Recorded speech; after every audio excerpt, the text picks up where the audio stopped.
Hello dear friends, subscribers and guests of my channel.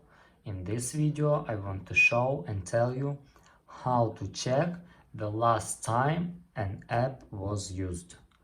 Please put your like, subscribe to my channel and share this video with your friends. And let's get started. So, first we need to go to settings. After that we need to scroll down and click screen time.